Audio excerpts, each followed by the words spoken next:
আসলে আল্লাহ রাব্বুল ইজ্জত আপনাদেরকে আসার সুযোগ করে দিয়েছেন, এজন্যই আপনারা আসছেন। আজকে যে তাফসীরটি হবে সূরা লাহব, তাব্বাত ইয়াদা আবি লাহাব ওয়া তাব। এই সূরার যে তাফসীর গত সপ্তাহেও হয়েছিল, এ সপ্তাহেও এই সূরারই তাফসীর হবে। তো সূরাটির শান-ই নুজুল আমি বলেছিলাম যে একবার নবীজি সাল্লাল্লাহু আলাইহি ওয়াসাল্লাম পাহাড়ে গিয়ে ডাকতেছিলেন, ইয়া সাবাহ ইয়া সাবাহ, অথবা ডাকতেছিলেন ইয়া বনি আব্দে মানাফ ইয়া বনি হাশিম, এভাবে ডাকতেছিলেন। কখন ডাকতেছিলেন? যখন নবীজি সাল্লাল্লাহু আলাইহি ওয়াসাল্লামকে নিকট আত্মীয়দেরকে দাওয়াত দেওয়ার ব্যাপারে আয়াত নাজিল করে হুকুম দেওয়া হয়েছিল, ওই সময় আল্লাহ রাব্বুল ইজ্জতের হুকুম পালনার্থে তিনি পাহাড়ে উঠে নিজের সগুত্র নিজের আপন আত্মীয় স্বজনদেরকে ডেকে দাওয়াত দিয়েছিলেন যে আমি তো এমন এক দিনের দাওয়াত দিচ্ছি যে দিন মানলে কোনো আযাব হবে না, যে দিন না মানলে, যে একত্ববাদী খুদার দাওয়াত আমি দিচ্ছি সে আল্লাহকে না মেনে মূর্তি পূজা করলে আযাব হবে। তো ভবিষ্যতে এক আযাবের ব্যাপারে নবী সতর্ক করতেছিলেন, বলতেছিলেন যে আমি যদি বলি এই পাহাড়ের পিছনে এক ধরনের শত্রু রয়েছে, তোমাদেরকে আক্রমণ করবে, খুব তাড়াতাড়ি তারা এগিয়ে আসছে তোমাদেরকে আক্রমণ করার জন্য, তোমরা কি বিশ্বাস করবে? তখন সবাই বলেছিল এক কণ্ঠে যে আল আমিন বলে যাকে আমরা সারা জীবন ডাকলাম, তার কথা আবার কীভাবে বিশ্বাস করব না? তো নবীজি সাল্লাল্লাহু আলাইহি ওয়াসাল্লাম তাদেরকে বললেন যে আমি তোমাদের জন্য এর চেয়ে ভয়ানক আযাব, এর চেয়ে ভয়ানক শাস্তির অপেক্ষা করছি। যদি তোমরা এই সমস্ত মূর্তির পূজা ছেড়ে দিয়ে এক আল্লাহর পূজা না করো তো তোমাদের আযাব হবে, অনেক বড় ভয়ানক আযাব তোমাদের জন্য অপেক্ষা করছে। ওয়ানজির আশীরাতাকাল আকরাবিন, ও নবী আপনি আপনার নিকট আত্মীয়দেরকে সতর্ক করুন, ভয় দেখান, জাহান্নামের ভয় দেখান, তাদেরকে সতর্ক করুন আল্লাহর ভয়ের ব্যাপারে। নিকট আত্মীয়দেরকে আল্লাহর আযাবের ব্যাপারে ভয় দেখানোর জন্য যখন আল্লাহর পক্ষ থেকে আয়াত নাযিল হয়ে গেল, আমার নবী তখন পাহাড়ে উঠে ডাকলেন। ডাকার পরে এরা যারা নবীর সামনে উপস্থিত হলো সগোত্রীয় লোক, তাদের মধ্যে আবু লাহাব ডাক দিয়া বলল, ইয়া মুহাম্মদ তাব্বান লাকা লিহাযা জামাআতানা, হে মুহাম্মদ তুমি কি এজন্য আমাদেরকে ডেকেছিলে? নবীজি সাল্লাল্লাহু আলাইহি ওয়াসাল্লামকে ধ্বংস হওয়ার ব্যাপারে আবু লাহাব বলল। কাকে বলছে?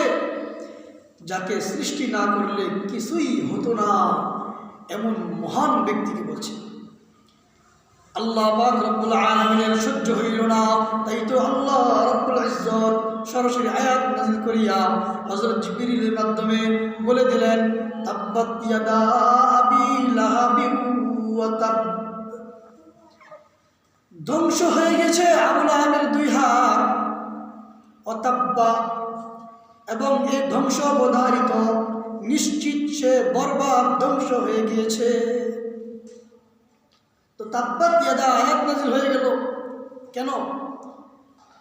যে আবু লাহাব নবীজির ধ্বংস কামনা করেছিল, এই আবু লাহাবকে ধ্বংস করে দিলেন আমার আল্লাহ।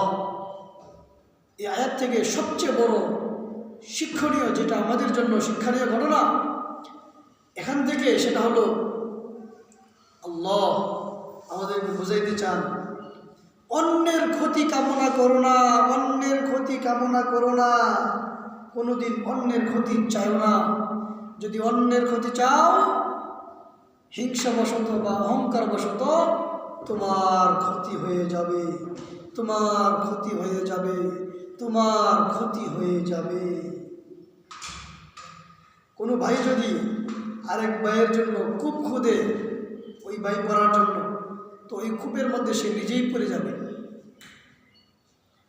কেউ যদি কাউকে দেখে বিপদ দেখে হাসে, সেও এই বিপদে পড়বে। কেউ যদি কারো রূপ দেখে খুশি হয়, এই রূপ অচিরেই তাকে ধরবে। মান জহিকা জহিকা, যে হাসে তাকে নিয়েও হাসা হবে। যে আজকে হিংসা করছে, কিছুদিন পরে সেও এই বিপদে পড়বে। এই জন্য বলতে চাই, সবচেয়ে বড় আমাদের জন্য শিক্ষা এই তাফসীর থেকে, তাফসীর ও কোরআন মাহফিল থেকে আমাদের সবচেয়ে বড় শিক্ষা এটা, কারো ক্ষতি করব না।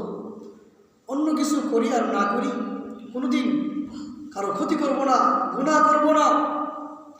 সবের কাজ করতে পারলে ভালো, কিন্তু না করতে পারলে গুনাহ করব না, ক্ষতি করব না, কারো ক্ষতি করব না। তাই তো কবি বলেন, কুওয়াতে নেকি নাদারি বদমাকু, কুওয়াতে নেকি নাদারি বদমাকুন, বরওজুদে খুদ সতম বেহাদ মাকুন। তোমার নেকি করার শক্তি নাই তো বদ করিও না, ক্ষতি করিও না, গুনাহ করিও না। নিজের উপর জুলুম করে, সীমাহীন জুলুম করে নিজেকে ধ্বংস করে দিও না, কবি বলেন। এই জন্য কারো ক্ষতি করবো না ইনশাআল্লাহ। সবচেয়ে বড় উপকার হলো এটা, আল্লাহ রাব্বুল ইজ্জতের পক্ষ থেকে আমাকে আপনাকে পরিণাম ভালো দেওয়া হবে যদি কারো ক্ষতি না করি। আর যদি ক্ষতি করি, কোনোদিন পরিণাম ভালো হবে না, কোনোদিন পরিণাম ভালো হবে না। কারণ দুদিন পরেই আপনার মৃত্যু হবে, আখিরাতের সাথে আপনার মুলাকাত হবে, কবরের ঘাটির সঙ্গে আপনার মুলাকাত হবে। ক্ষতি করেছেন তো রেহাই পাবেন না, কিয়ামতের সঙ্গে আপনার মুলাকাত হবে। ক্ষতি করেছেন, রেহাই পাবেন না। হাসরের সঙ্গে আপনার মুলাকাত হবে, ক্ষতি করেছেন কারো, রেহাই পাবেন না। মিজানের পাল্লার সঙ্গে আপনার দেখা হবে, ক্ষতি করেছেন কারো, রেহাই পাবেন না। ফুলসিরাতের পুলের সঙ্গে আপনার দেখা হবে, ক্ষতি করেছেন, রেহাই পাবেন না। কিছুদিন পরে আমল নামা দেওয়ার সময় আসবে, ক্ষতি করেছেন, রেহাই পাবেন না। জান্নাত জাহান্নামের ফয়সালা হবে, ক্ষতি করেছেন, রেহাই পাবেন না। পরিণামে আল্লাহর পক্ষ থেকে আপনাকে জাহান্নাম ঠিকানা বানাইয়া দেওয়া হবে। নাউযুবিল্লাহ। তাই তো কুওয়াতে নেকি নাদারি বদমাকু, কুওয়াতে নেকি নাদারি বদমাকুন, বরওজুদে খুদ সতম বেহাদ মাকুন। আল্লাহ ওয়ালাদের সুহবতে আসেন, কোনোদিন ক্ষতি করবেন না। কারো ক্ষতি করার মন মানসিকতা দূর হয়ে আল্লাহ ওয়ালা মন মেজাজ তৈরি হবে। শরীয়তের মেজাজ, শরঈ স্বভাব আপনার মধ্যে কায়েম হবে। এই তাফসীর মাহফিল শুনলে, এই তাফসীরে আসলে আল্লাহ পক্ষ থেকে শান্তি আর রহমত বরকত আসতে থাকবে। এই জন্য আল্লাহ আমাদেরকে তৌফিক দান করুন। সকল তাফসীরে আমরা ইনশাআল্লাহ আসবো। প্রত্যেক দিন, প্রত্যেক সপ্তাহে আমরা আসার পরে এই তাফসীরে ইনশাআল্লাহ আসবো। আল্লাহ আমাদেরকে তৌফিক দান করুন, আমিন। ওয়া মা আলাইনা ইল্লাল বালাগ, ওয়া আখিরু দাওয়ানা আলহামদুলিল্লাহি রাব্বিল আলামিন।